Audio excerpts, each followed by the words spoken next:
Olá, eu sou sua amiga em Jesus. Vamos hoje mais uma reunião entre você, eu e Jesus. Eu gostaria hoje de falar sobre a fuga da tentação, como resistir à tentação.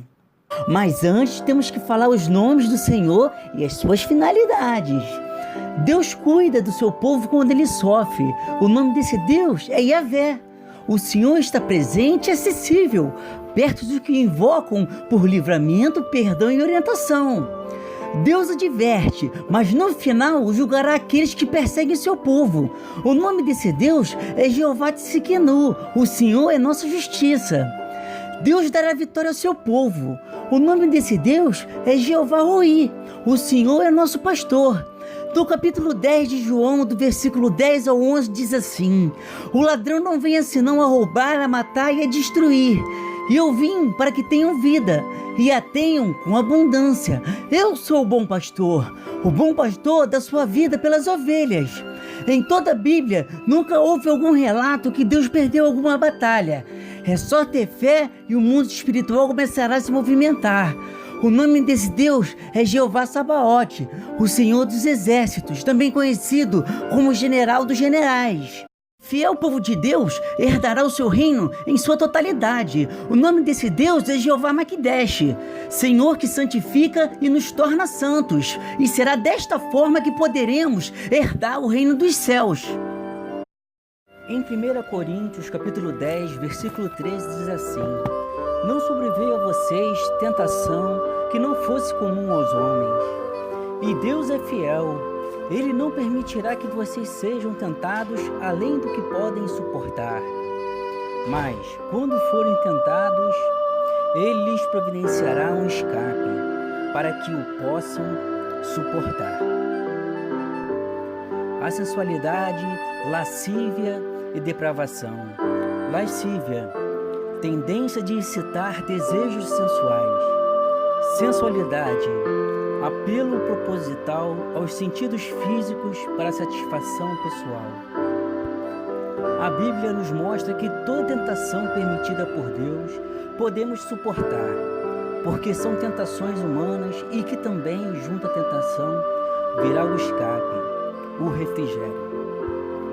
Em 1 João, capítulo 1, versículos do 8 ao 10 dizem assim: se afirmarmos que estamos sem pecados, enganamo-nos a nós mesmos, e a verdade não está em nós. Se confessarmos os nossos pecados, Ele é fiel e justo para perdoar os nossos pecados e nos purificar de toda injustiça. Se afirmarmos que não temos cometido pecado, fazemos de Deus um mentiroso, e Sua palavra não está em nós.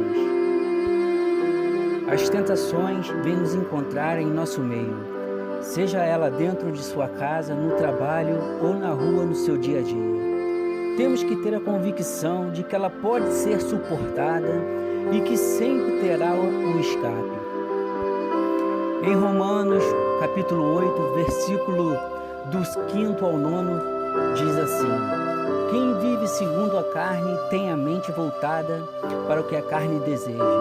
Mas quem, de acordo com o Espírito, tem a mente voltada para o que o Espírito deseja. A mentalidade da carne é morte, mas a mentalidade do Espírito é vida e paz. A mentalidade da carne é inimiga de Deus, porque não se submete à lei de Deus, nem pôde fazê-lo. Quem é dominado pela carne não pode agradar a Deus. Entretanto, vocês não estão sob o domínio da carne, mas do Espírito. Se de fato o Espírito de Deus habita em vocês, e se alguém não tem o Espírito de Cristo, não pertence a Cristo. Em Efésios capítulo 6, dos versículos 12 ao 18, dizem assim: pois a nossa luta não é contra pessoas, mas contra os poderes e autoridades, contra os dominadores deste mundo de trevas, contra as forças espirituais do mal nas regiões celestiais. Por isso, vistam toda a armadura de Deus para que possam resistir no dia mau e permanecer inabaláveis depois de terem feito tudo. Assim, mantenham-se firmes, cingindo-se com o cinto da verdade, vestindo a couraça da justiça e tendo os pés calçados com a prontidão do evangelho da paz. Além disso, usem o escudo da fé, com o qual vocês poderão apagar todas as setas inflamadas do maligno. Usem o capacete da salvação e a espada do Espírito, que é a palavra de Deus. Orem no Espírito em todas as ocasiões, com toda oração e súplica. Tendo isso em mente, estejam atentos e perseverem na oração por todos os santos. Administrar o tempo para Deus. Em Eclesiastes, capítulo 3, versículo 17, diz assim: Eu disse no meu coração, Deus julgará o justo e o ímpio, porque há um tempo para todo propósito e para toda obra. Este versículo diz a respeito de dois julgamentos: o tribunal de Cristo e o julgamento do grande trono branco de Deus. No primeiro julgamento, somente os cristãos estarão presentes e serão julgados somente pelas suas ações e motivações na terra, e não por seus pecados que foram julgados no Calvário. No segundo julgamento, somente os incrédulos estarão lá. Os dois, em épocas diferentes, incluirão todas as pessoas. O poder da oração de um justo. No livro de Tiago, capítulo 5, versículo 16, diz assim: Confessai as vossas culpas uns aos outros, e orai uns pelos outros, para que sareis. A oração feita por um justo pode muito em seus efeitos. A hermenêutica do justo. Baseado na hermenêutica, o justo, com referência aos seres humanos, pode significar um estado de inocência, um atuar conforme a lei e estar em comunhão com Deus. Este último significado Paulo desenvolve especialmente em Gálatas e Romanos. Por meio de Cristo, Deus considera justo perante ele os pecadores que creram. Esse tema também é desenvolvido em Isaías, onde a justiça de Deus se manifesta na sua ação salvadora a favor do seu povo. As citações sobre o justo. No livro de Gênesis, capítulo 6, do versículo 8 ao 9, diz assim: Noé, porém, achou graça aos olhos do Senhor. Noé era homem justo e perfeito em suas gerações. Noé andava com Deus. No livro de Salmos, capítulo 5, do versículo 11 ao 12, diz assim: Porém, alegre-se em todos os que confiam em ti, exultem eternamente, porquanto tu os defende. E em ti se gloriem os que amam teu nome, pois tu, Senhor, abençoarás ao justo, circundará da tua benevolência como de um escudo. Salmos, capítulo 11, versículo 5. O Senhor prova o justo, porém ao ímpio e ao que ama a violência, odeia a sua alma. Em Salmos 37, capítulo 21. O ímpio toma emprestado e não paga, mas o justo se compadece e dá. Salmos 37, versículo 25. Fui moço e agora sou velho, mas nunca vi desamparado justo, nem a sua semente a mendigar o pão. Salmos 37, versículo 29. Os justos herdarão a terra e habitarão nela para sempre. A comunhão com Deus. No livro de Gênesis, capítulo 2, versículo 15, diz assim: E tomou o Senhor Deus o homem e o pôs no jardim do Éden, para lavrar e o guardar. Em Romanos, capítulo 1, versículo 17, porque nele se descobre a justiça de Deus de fé em fé, como está escrito, mas o justo viverá pela fé. Em Romanos, capítulo 3, versículo 25 ao 26, diz assim: Deus o ofereceu como sacrifício para perdoar mediante a fé pelo seu sangue, demonstrando a sua justiça. Em sua tolerância havia deixado impunes os pecados anteriormente cometidos, mas no presente demonstrou a sua justiça, a fim de ser justo e justificador daquele que tem fé em Jesus. O pedido de um justo. Em Filemão, no capítulo 1, do versículo 8 ao 10, diz assim: por isso, mesmo tendo em Cristo plena liberdade para mandar que você cumpra o seu dever, prefiro fazer um apelo com base no amor. Na citação com base no amor, aqui revela a maneira como o apóstolo Paulo conduz e a todo cristão quanto a isso. Eu, Paulo, já velho e agora também prisioneiro de Cristo Jesus, apelo em favor de meu filho Onésimo, que gerei enquanto estava preso. Ei, meu filho Onésimo, essa é a primeira vez que o nome desse homem é mencionado, embora ele seja o motivo da carta. Sendo ele propriedade de Filemão, tinha fugido do seu dono para Roma numa distância de 1.500 quilômetros. E esse era um crime muito sério. Depois de chegar em Roma, esse escravo fugitivo, Onésimo, havia entrado em contato com Paulo, tendo entregado seu coração a Cristo. Em Filemão, no primeiro capítulo, do versículo 11 ao 14, diz assim: ele antes era inútil, mas agora é útil, tanto para você quanto para mim. Porque não conhecia o Senhor, Onésimo não havia prestado um bom serviço a Filemão. Aqui neste versículo 11, apresenta o que só Cristo pode fazer: o inútil se tornar útil. Mandou-o de volta a você, como se fosse o próprio coração.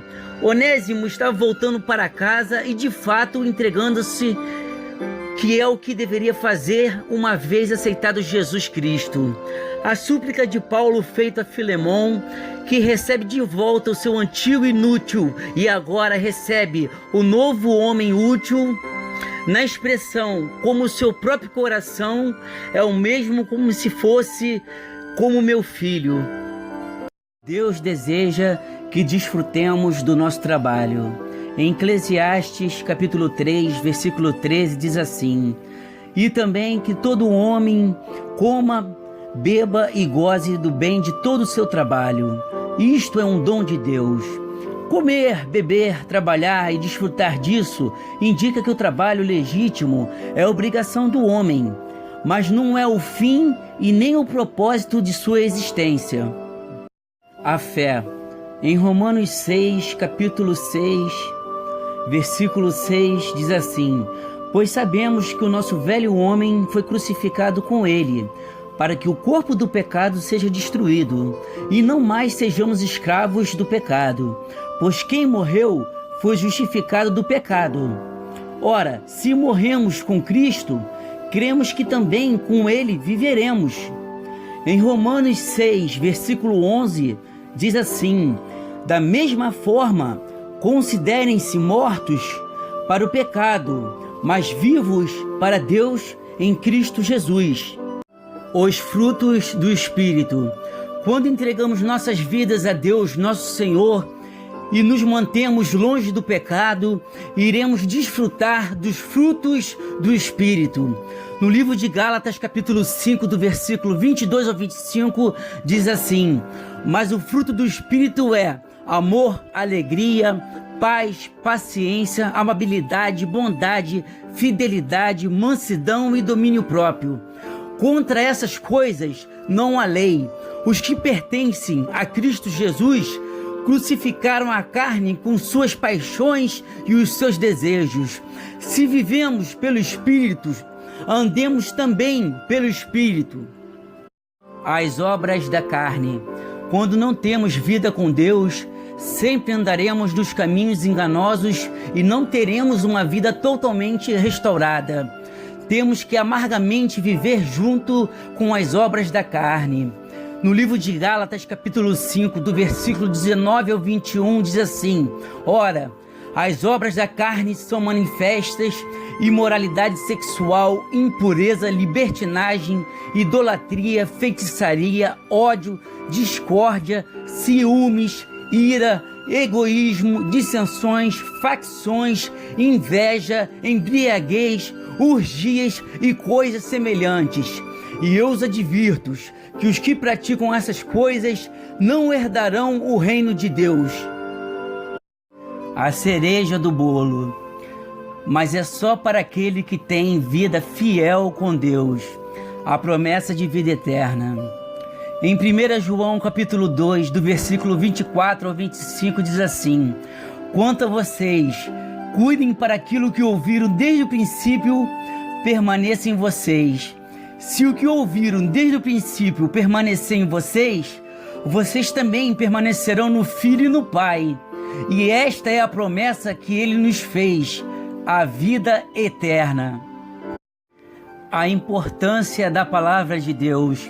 Em 2 Timóteo capítulo 3, do versículo 15 ao 17, diz assim: porque desde criança você conhece as sagradas escrituras, que são capazes de torná-lo sábio para a salvação, mediante a fé em Cristo Jesus. Toda a escritura é inspirada por Deus e útil para o ensino, para a repreensão, para a correção e para a instrução na justiça, para que o homem de Deus seja apto e plenamente preparado para toda boa obra. A importância da oração. No livro de Tiago, capítulo 5, do versículo 15 ao 18, diz assim: e a oração da fé salvará o doente e o Senhor o levantará. E se houver cometido pecados, serão perdoados. Confessai as vossas culpas uns aos outros e orai uns pelos outros, para que sareis.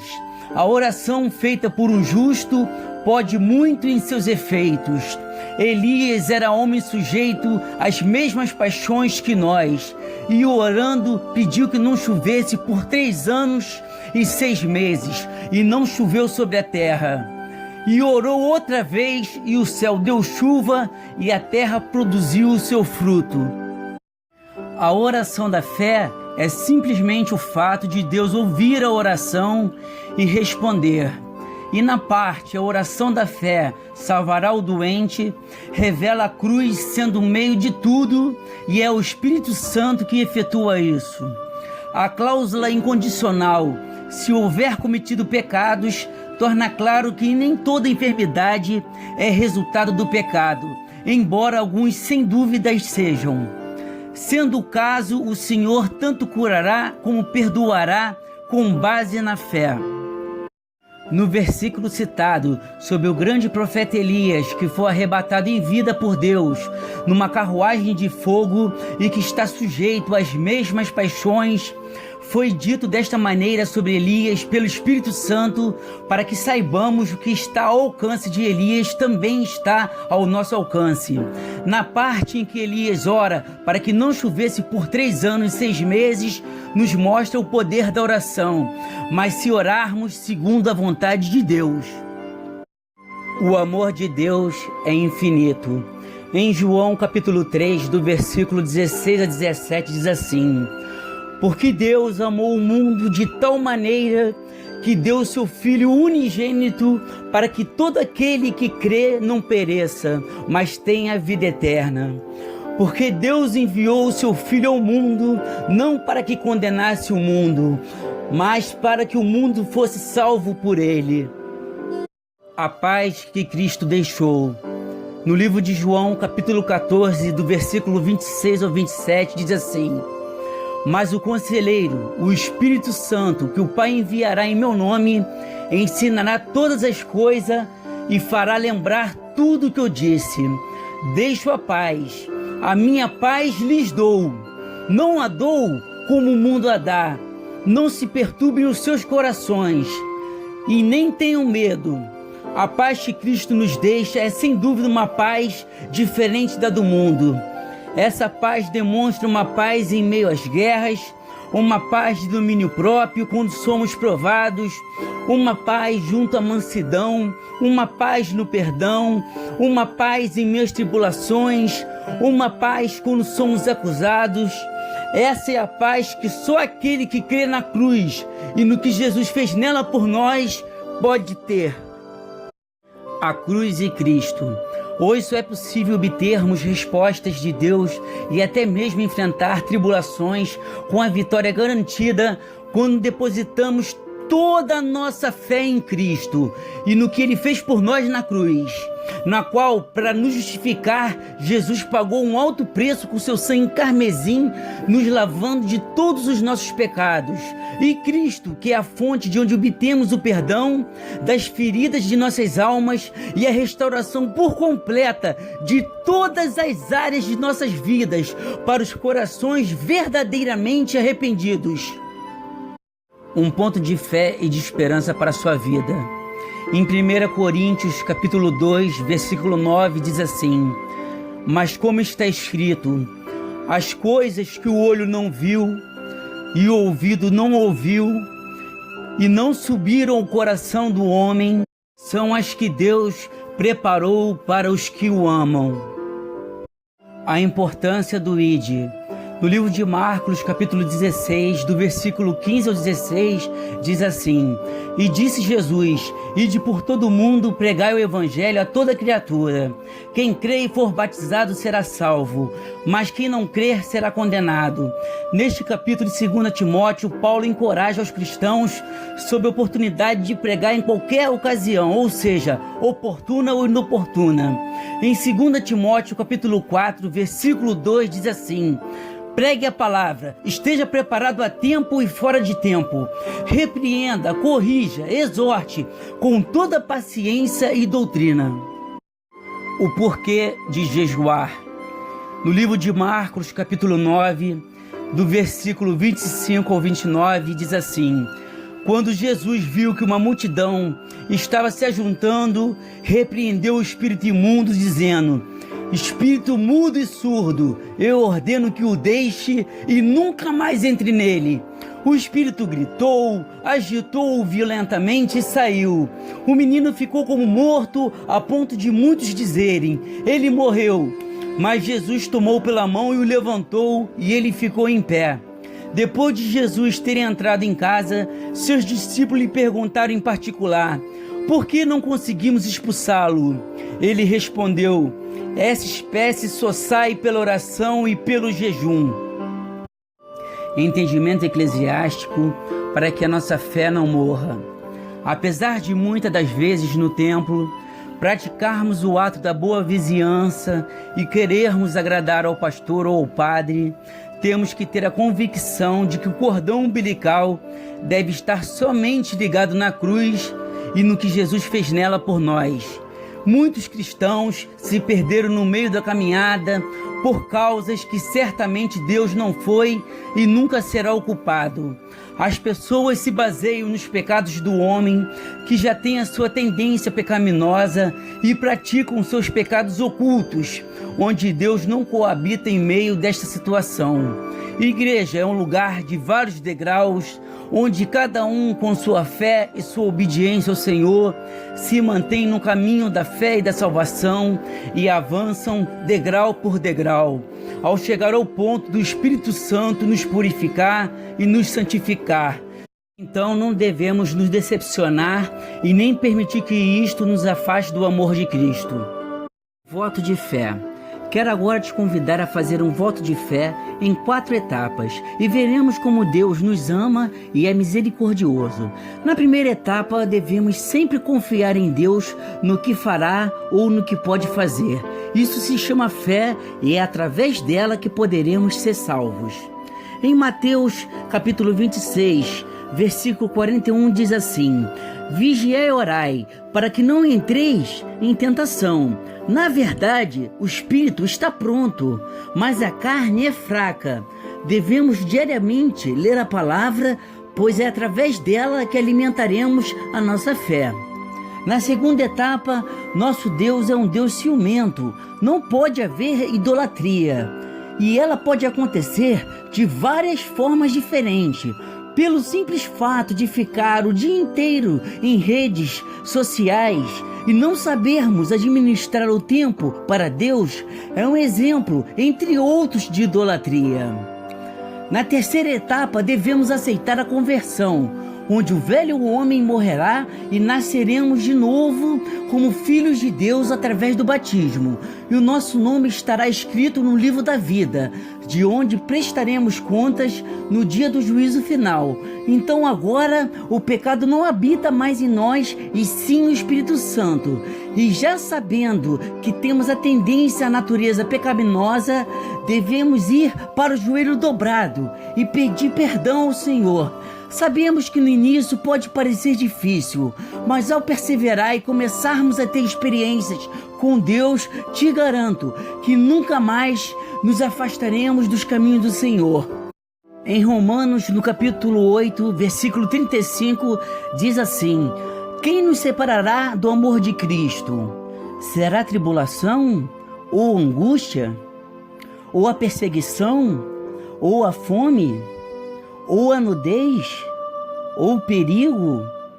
Ou espada? Na quarta etapa, se diz sobre a importância de jejuar. Ela pode ser de diversas formas diferentes, não apenas ficar um dia sem comer, porque entendemos que muitas pessoas, por questões de saúde, não podem assumir este tipo de compromisso. Mas podemos, por exemplo, ficar sem acessar redes sociais, deixar de fazer algo que gostemos. Isso também é uma forma de jejuar. Quero agora orar pela sua vida. Fechem seus olhos, abaixem suas cabeças, coloque sua mão no seu coração. Permita que o Espírito Santo possa visitar o seu coração. Permita que o Espírito Santo possa agora sondar as suas necessidades. Permita agora que o Espírito Santo, no qual convence o homem do pecado, possa interceder por você perante a Deus. Oremos então. Pai amado, Pai querido, é na Tua santa presença, meu Senhor, que estamos agora, meu Pai, atentos ao Teu chamado, Senhor, sensível ao Teu Espírito, Senhor. Queremos, meu Pai, entregar nossas vidas nas Tuas mãos, Senhor. Deus amado, Deus querido, até aqui como Seu pregador da Sua palavra, meu Pai, eu levei ao ouvido deles, meu Senhor. Mas o Senhor sabe que eu só posso levar até o ouvido. Que o Espírito Santo então venha agora, toma posse dessa palavra e leve do ouvido ao coração. Deus amado, Deus querido, estamos clamando, meu Pai, perante os Teus pés, perante aos pés da cruz. Deus amado, Deus querido, Senhor, que no meio das dificuldades, das tribulações, nós possamos ouvir a Tua voz, nos convidando a caminhar contigo. Que no meio da nossa fé, que ela não vacile, e que nossos pensamentos possam estar acima de todos os problemas. E ainda que se o nosso olhar por algum momento se desvie do Teu, e se porventura nós começarmos a distanciar de Ti, Senhor, que o Senhor estenda as Tuas mãos em misericórdia e nos dê livramento. Confiamos em Ti, ó Pai. Sei que o Senhor pode nos fortalecer nos momentos mais difíceis de nossas vidas. Eu não sei o que fazer diante de tantos problemas, Senhor, mas os meus olhos estão atentos em Ti. Nos levas a um nível maior de intimidade e fé, onde nossos pés não vacilem, onde possamos escutar de forma clara a Sua voz. Ó Senhor, somos agora igual aos Teus discípulos, meu Pai, no meio daquela tempestade, meu Pai, onde estávamos naquela embarcação, cheios de medo, Senhor. E muitos deles, meu Pai, Te viram como um fantasma. Mas teve um ali, meu Pai, dos Teus discípulos, que Te viu e Te chamou, e o Senhor respondeu. Este foi Pedro, Senhor. E assim o Senhor o convidou a andar pelos mares, Senhor, sobre as águas. Mas chegou um momento que Pedro ali esmoreceu na fé e começou a afundar. Ele esticou a sua mão pedindo por clamor, e o Senhor estendeu as mãos e o colocou de fé e disse: homem de pequena fé. Assim somos nós, Senhor, homens de pequena fé. Ó Senhor, nós sabemos que Teu poder se aperfeiçoa nas nossas fraquezas, Senhor.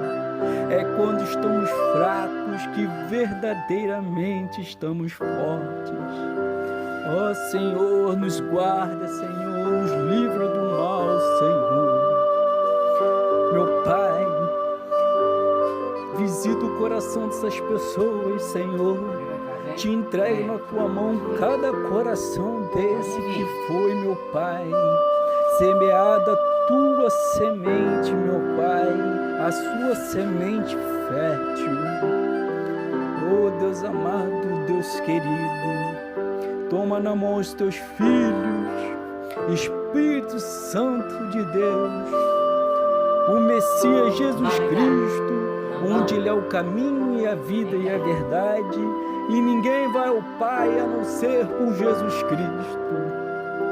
Deus amado, Deus querido, essas pessoas estão cansadas dessas vidas mundanas, aonde perdem suas famílias, Senhor, no meio, meu Pai, de mentiras, Senhor, onde são caluniadas, Senhor, onde essas pessoas agem com mentiras, onde são, Senhor, levadas, meu Pai, pelos maus caminhos. Deus amado, Deus querido, elas estão cansadas, Senhor, dessas vidas, meu Pai, mentirosas, onde são enganadas, meu Pai, onde são traídas, Senhor, onde são caluniadas, Senhor. Elas querem uma vida agora, Senhor, na Tua presença, Senhor. Elas querem provar dos frutos do Espírito, Senhor, porque elas não conseguem mais, meu Pai, viver das obras da carne. Senhor, te entrego essas pessoas que estão ouvindo Tua palavra hoje na Tua mão, Senhor. E esperamos, Senhor, a nossa passagem, Senhor. A nossa passagem, Senhor, que é a maior promessa que temos. A passagem desta vida para a vida eterna. E assim te agradecemos no nome de Jesus, o Messias, o único Salvador.